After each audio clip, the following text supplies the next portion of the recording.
Hi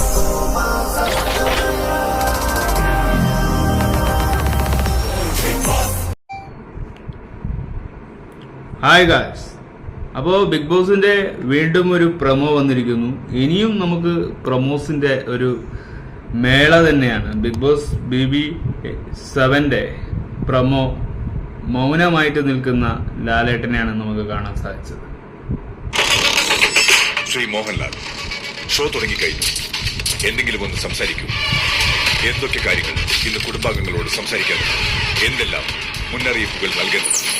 എന്താണ് സംസാരിക്കാത്തത്? Life story പറയുന്ന സങ്കടകരമായ സംഘർഷങ്ങളെ കുറിച്ചുമൊക്കെ വിശദീകരണം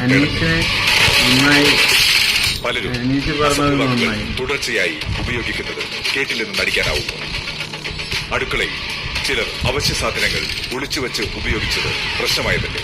ശുചിത്വത്തെക്കുറിച്ചുള്ള മോർണിംഗ് ടാസ്കിൽ പല ഗുരുതര ആരോപണങ്ങളും ഉയർന്നു വന്നത് താങ്കളും കണ്ടുതന്നെ. ചോദിക്കണ്ടേ അവരോട്? ഇതിപ്പോ അന്വേഷിച്ചതുപോലെ ആയല്ലോ. ബിഗ് ബോസ് മലയാളം സീസൺ 7 ഇന്ന് രാത്രി 9 മണിക്ക്. ഇന്ന് രാത്രി മേളയാണ്. ബിഗ് ബോസ് മേള എന്ന് തന്നെ നമുക്ക് പറയാം. അടുത്തതും കാണാനുണ്ട്, തീർന്നിട്ടില്ല. എല്ലാം ഈ വീഡിയോ തന്നെ ഉൾക്കൊള്ളിക്കാമെന്ന് തന്നെ ഞാൻ കരുതി. കാരണം അത്രക്കും ബിഗ് ബോസിന് പണി കിട്ടിയിട്ടുണ്ട്. കൊടുത്ത ടാസ്കിനൊക്കെ തിരിച്ച് 7ന്റെ അല്ല 8ന്റെ പണിയാണ് ബിഗ് ബോസിന് കിട്ടിക്കൊണ്ടിരിക്കുന്നതെന്ന് ബിഗ് ബോസ് അറിഞ്ഞതും പ്രതികരണം ഈ രീതിയിലെങ്കിലും ആയില്ലെങ്കിൽ ബിഗ് ബോസിന് നിലനിൽപ്പുണ്ടാവില്ല. ഇനി കണ്ടസ്റ്റൻസിന്റെ ഊഴമാണ്. അവർക്ക് ഇനി എന്ത് ചെയ്യാൻ പറ്റും? ഇനി എങ്ങനെ അതിൽ നിന്ന് രക്ഷപ്പെടാൻ പറ്റും? ഇനി തീരുമാനിക്കുക. നിങ്ങൾ കണ്ടസ്റ്റന്റ് തന്നെ തീരുമാനിച്ചോളൂ. അടുത്ത നമുക്ക് ഒരു പ്രമോ കൂടിയുണ്ട്, നമുക്കതും കൂടി ഒന്ന് കാണാം. ലാലേട്ടൻ ബിഗ് ബോസ് അകത്തേക്ക് കയറുന്നതാണ് നമ്മൾ കാണുന്നത്.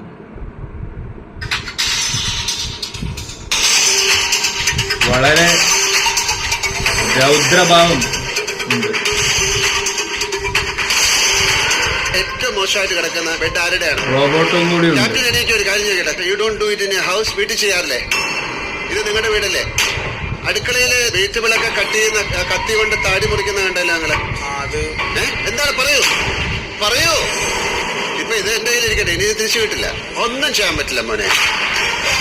ബിഗ് ബോസ് മലയാളം സീസൺ 7 ഇന്ന് രാത്രി 9 മണിക്ക്. അതും ഭീകരമായ ഒരു പ്രമോ. നമുക്ക് ഇഷ്ടപ്പെട്ടു, പ്രേക്ഷകർക്ക് ഇഷ്ടപ്പെട്ടു എന്ന് പറഞ്ഞാൽ മതി ലാലേട്ടാ. ഇതാണ് ബൂം ബംസ് എന്ന് പറയുന്നത്. രോമേണീറ്റിരിക്കും. ഇത്തരത്തിലുള്ള പവർ, ഇത്തരത്തിലുള്ള ഒരു രീതികൾ ബിഗ് ബോസിൽ കൊണ്ടുവന്നാൽ ബിഗ് ബോസ് എത്ര പ്രേക്ഷകരാണ് അംഗീകരിക്കുക?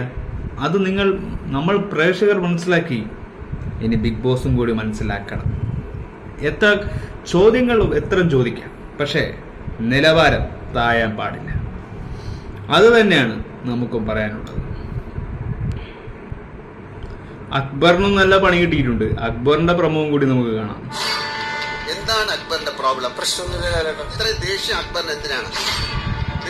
ആര്യന് പണി കിട്ടി, അക്ബറിന് പണി കിട്ടുന്നുണ്ട്, കണ്ടസ്റ്റൻസിന് മൊത്തത്തിനും പണി കിട്ടുന്നുണ്ട്.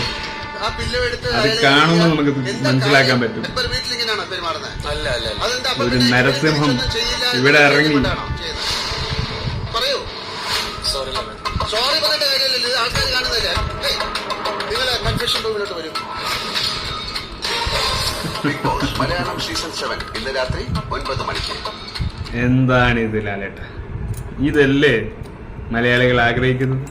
ഇത്തരത്തിലുള്ള ബൂംബംസ്, അതായത് രോമം എഴുന്നേറ്റ് നിൽക്കുക എന്ന് പറയുന്ന സീനൊക്കെ സിനിമയിൽ മാത്രമാണ്, റിയാലിറ്റിയിൽ നമ്മൾ കാണുന്നില്ല. പക്ഷെ അപ്പോൾ ഇങ്ങനത്തെയുള്ള യൂട്യൂബുകളിൽ നമുക്ക് കാണുമ്പോൾ എന്തായാലും ഒരു ത്രില്ല് തന്നെ. അപ്പോൾ ഇത് നമുക്കൊരു കണ്ടന്റ് തന്നെയാണ്. നമുക്കത് അടിച്ചു പൊളിക്കാം. കാരണം ബിഗ് ബോസ് കണ്ടന്റ് ആണ്. I really appreciate. കാരണം ഇത് തന്നെയാണ് പ്രവർത്തിക്കേണ്ടത്. ഇത്തരത്തിലുള്ള മോശമായ കാര്യങ്ങൾ ബിഗ് ബോസിനകത്ത് നടക്കുമ്പോൾ പുറത്തുനിന്ന് നമ്മൾ പ്രതികരിക്കണം. നമ്മൾ പ്രതികരിക്കാതിരിക്കുമ്പോൾ നമ്മൾ മണ്ടന്മാരാകുകയാണ്. ഇതുപോലെ ലാലേട്ടനെങ്കിലും പ്രതികരിച്ചിട്ടില്ലെങ്കിൽ എന്തായിത്തീരും ബിഗ് ബോസ്? ബിഗ് ബോസ് എന്ന ആ റിയാലിറ്റി ഷോക്ക് താഴ്ച തന്നെയാണ്. വലിയ കുഴിയിലേക്ക് നമ്മൾ എടുത്ത് ചാടുന്നു എന്നതാണ് അതിന്റെ അർത്ഥം. അത് പാടില്ല. ഉയരണം. ഏഴിന്റെ പണി കൊടുക്കാൻ പ്രേക്ഷകർ നമ്മളും ഒരുമിച്ചിറങ്ങിയപ്പോൾ 8ന്റെ പണിയാണ് കണ്ടസ്റ്റൻസ് ഇങ്ങോട്ട് തന്നത്. അപ്പൊ ആ 8ന്റെ പണിക്ക് ഒരു 14ന്റെ പണിയെങ്കിലും തിരിച്ചു കൊടുത്തിട്ടുണ്ടെങ്കിൽ ബിഗ് ബോസിന് നാണക്കേടാണ്, പ്രേക്ഷകർക്ക് നാണക്കേടാണ്. ഗെയിം ടാസ്കിനെ നിലവാരമില്ലാതെ വലിച്ചെറിഞ്ഞപ്പോൾ അതിനും ബിഗ് ബോസ് പറയുന്ന ഒന്നും കേൾക്കാതെ ബഫൂളാക്കുന്ന ടീമാണ് ഇപ്പോഴത്തെ കണ്ടസ്റ്റൻസ്. ആരും ആവട്ടെ, ഇപ്രാവശ്യം കണ്ടസ്റ്റൻസ് അല്ല, ഇപ്രാവശ്യം ബിഗ് ബോസ് തന്നെ ചോദ്യം ചെയ്യണം. ഇപ്രാവശ്യം റിയാലിറ്റിയാണ്, അതായത് ബിഗ് ബോസ് ആണ് റിയാലിറ്റി. ആ റിയാലിറ്റി ബിഗ് ബോസ് തന്നെ ചോദ്യം ചെയ്യുമ്പോഴാണ് ആ പവറുള്ളൂ. ബിഗ് ബോസ് ആണ് ഇനി നമ്മുടെ ഗെയിം ഷോ. ആ ഒരു ഷോയിലെ കാര്യങ്ങളാണ് നമ്മളിവിടെ ചർച്ചകളാകാൻ പോകുന്നത്. ആ ഷോയുടെ ഓരോ നല്ല വശങ്ങളാണ് നമുക്ക് കേൾക്കേണ്ടത്. മോശമായ വശങ്ങൾ പ്രേക്ഷകർക്ക് കേൾക്കേണ്ട ആവശ്യമില്ല. ഇതുപോലുള്ള കാര്യങ്ങൾ കാണാൻ ഇനിയും പ്രേക്ഷകർ ഉണ്ടാവും എന്നത് വ്യക്തം. ഈ പ്രൊമോ കാരണം ഒന്നും നഷ്ടപ്പെടാനില്ല. വലിയൊരു പ്രൊമോയാണ് നിങ്ങൾക്ക് ഞാൻ എല്ലാം ഇതിലൂടെ തന്നെ ഈ പ്രൊമോ നിങ്ങൾക്ക് ഉത്സവമാക്കാം. ഇത് ബിഗ് ബോസ് മേള തന്നെയാണ്, വലിയൊരു മേള.